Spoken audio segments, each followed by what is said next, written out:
Augmentation is about looking to the future. The question isn't should we or shouldn't we, because it's absolutely going to happen.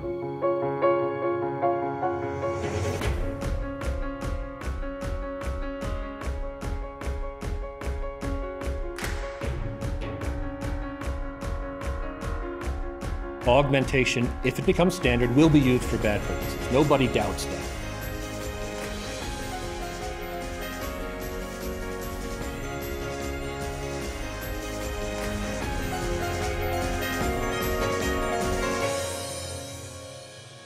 We're looking at reshaping the face of human nature, something that has never even been able to be talked about before.